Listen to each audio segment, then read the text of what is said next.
आज की वीडियो में हम लोग डिस्कस करेंगे जॉन किड के द्वारा लिखा गया एक बैलेड जिसका नाम है ला बेल्डेम सन्स मर्सी। तो चलो शुरुआत कर लेते हैं। ला बेल्डेम सन्स मर्सी को किसने लिखा? जॉन किड ने लिखा। जॉनर क्या है? ये एक बैलेड है, लिखा गया 1819 में, पब्लिश हुआ 1820 में। इसका सोर्स क्या है? अगर हम सोर्स की बात करें तो 15th century poem by Alain Chartier. Total stanza इसमें 12 हैं।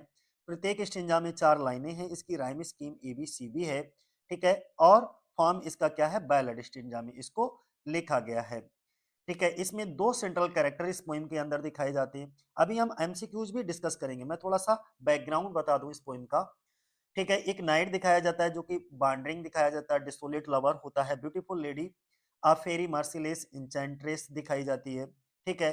पेल warrior and king symbolic burning figure दिखाए जाते हैं इसमें। प्लॉट समरी में क्या होता है कि अ नाइट इज, एक नाइट दिखाया जाता है जो कि अकेला घूम रहा होता है, ठीक है। वो खुद ही इस कहानी को नरेट करता है। इसके बाद घूमते हुए एक उससे फेरी, ब्यूटीफुल फेरी लेडी, एक बहुत सुंदर महिला से उसकी मुलाकात होती है। फिर वो महिला इसको कहाँ ले जाती है? नाइट को एक गुफा में ले जाती है। वहां पर ही एक्सपीरियंसेस रोमांटिक इंचेटमेंट, दोनों वहां पर बहुत ज्यादा रोमांटिक फील करते हैं। इसके बाद में वो उसको सुला करके, वहीं गुफा में सुला करके वो उससे चली जाती है। फिर वो वहां पर क्या सपना देखता है। सपने में पेल वॉरियर्स एंड किंग्स को देखता है। वे उससे सब जो है वार्निंग दे रहे होते हैं इस लेडी के बारे में। इसके बाद इसकी आंख खुल जाती है और वो एल्फिन ग्रोड में क्या अपने आप को अकेला पाता है, ठीक है। Since then he keeps wandering in search of her, और तब से लेकर अब तक वो उसकी तलाश कर रहा होता है। तो इसमें जो मेजर थीम्स बनती हैं वो ये पूछी जाती हैं। इल्यूजन वर्सेस रियलिटी है, love as enchantment, fatal attraction, unfulfilled desire, autobiographical element इसमें पाए जाते हैं क्योंकि Keats love for Fanny Brawne, ठीक है। इसमें कुछ लिटरेरी फिगर हैं जैसे medieval atmosphere of magic mystery, strong ballad tradition, ठीक है। यूनिक क्वेश्चन आंसर टेक्निक है, सिंपल डिक्शन है, fusion of sound and sense दिखाया जाता है, सजेस्टिव एंड सिंबॉलिक इमेजरी दिखाई जाती है, ठीक है। ये इसका जैसे ब्यूटीफुल लेडी है, वो किसका सिंबल दिखाई जाती है? फैटल ब्यूटी और इल्यूजन, इल्यूजन का। इसके बाद में नाइट जो होता है वो किसका? रोमांटिक ड्रीमर, जैसे कीट हिमसेल्फ कह सकते हो। पेल किंग्स एंड वॉरियर जो हैं वो किसके सिंबॉलिक होते हैं? Victim of destructive love. Cave जो है इंचेंटमेंट या इल्यूजनरी वर्ल्ड है। ये जो पोइम है वो कैसी है? थोड़ी सी ऑटोबायोग्राफिकल है, ठीक है।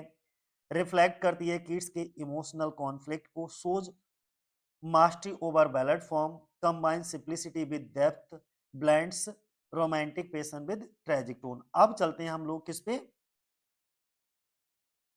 Frequent ask. ये तो हम अभी अभी आपको बता ही चुके हैं कि इसके रिटन डेट और पब्लिशिंग डेट पूछी जा सकती है। राइम स्कीम, ठीक है, ABCB होती है। टोटल स्टेंजा, जॉनर बैलड है।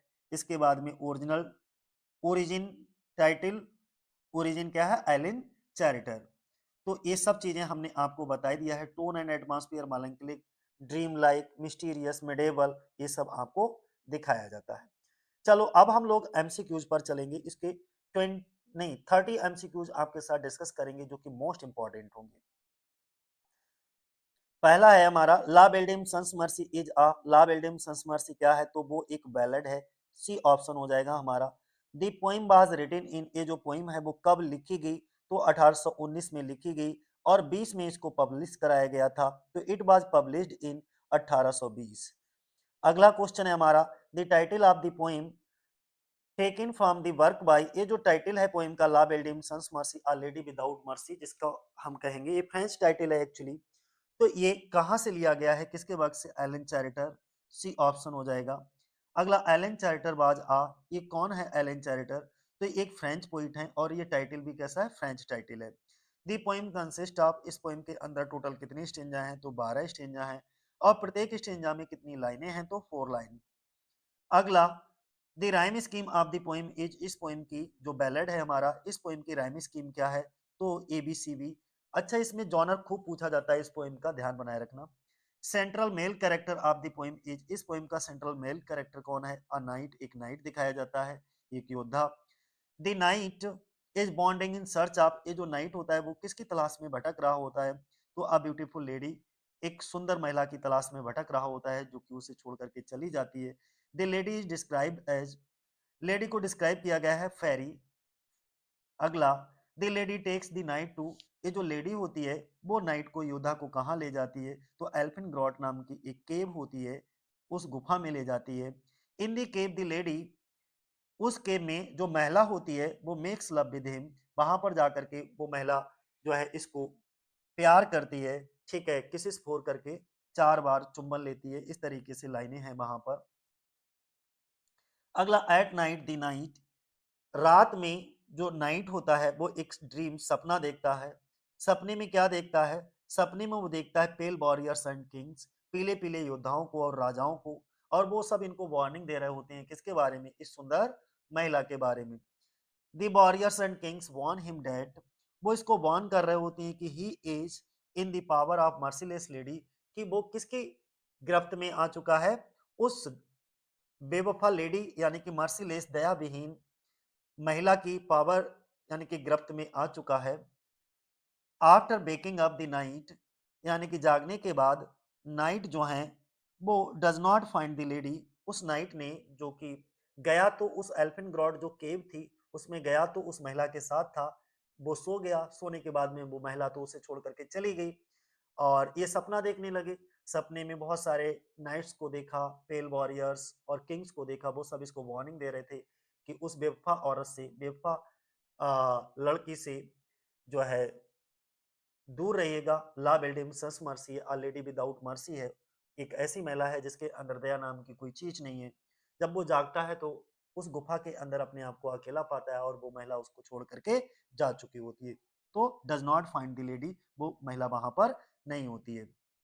20 नंबर का क्वेश्चन है, since then he has been, और इसके बाद वो सर्चिंग फॉर द लेडी, उस सुंदर महिला को जंगल में इधर उधर भटकते हुए तलाश रहा है। द पोएम इज कंसीडर्ड, इस पोएम को कंसीडर किया जाता है एक ऑटोबायोग्राफिकल के रूप में, क्योंकि अ लेडी विदाउट ला बिल्डिंग सन्स मर्सी यानी कि अ लेडी विदाउट मर्सी, इसमें फैनी ब्रोन का जिक्र किया गया है जो कि इनकी कौन होती हैं, प्रेमिका होती हैं। The poem reflects kids love for, तो फैनी ब्रोन। अगला, the atmosphere of the poem is, इस पोएम का एटमॉस्फियर कैसा है, तो मेडिवल एंड मिस्टीरियस। अगला, the poem shows kids mastery over, तो बैलड स्टेंजा। अगला क्वेश्चन है हमारा, the technique used in the poem, इस पोएम में जो टेक्निक यूज की गई है, क्वेश्चन आंसर टेक्निक यूज की गई है, B option. The diction of the poem is, इस पोएम का डिक्शन कैसा है, तो बड़ा सिंपल डिक्शन में इसको लिखा गया है, सी ऑप्शन हो जाएगा। The poem shows a fusion of, इस पोएम के अंदर फ्यूजन क्या दिखाया गया है, तो साउंड एंड सेंस का। अगला, the lady in the poem is described as, इस पोएम में महिला का वर्णन किया गया है विदाउट मर्सी, दया विहीन, यानी कि एकदम बेवफा सनम की तरह इसको डिस्क्राइब किया गया है, इसमें कातिल हसीना कुछ भी बोल सकते हो। द पोएम प्राइमरली एक्सप्लोर्स, इस पोएम के अंदर जो है पोएम को मुख्यतः एक्सप्लोर किया गया है, तो किस रूप में, लव एंड इल्यूजन के रूप में। The setting of the poem, इस पोएम की जो सेटिंग दिखाई गई है वो रिफ्लेक्ट करती है, setting of the poem reflect reflect करती है किसको, मेडिएवल मैजिक को। अगला, the knight condition, knight's condition after the dream suggest, dream के बाद, सपने के बाद नाइट्स की जो स्थिति थी वो क्या सजेस्ट करती है, डिसोलेशन को, डिसोलेशन को। और आज की वीडियो का आखिरी question, the overall theme of the poems centres on, तो किसको, रिलीजियस डिवोशन, सॉरी किस पे लग गया, tragic enchantment and unfulfilled Dzire.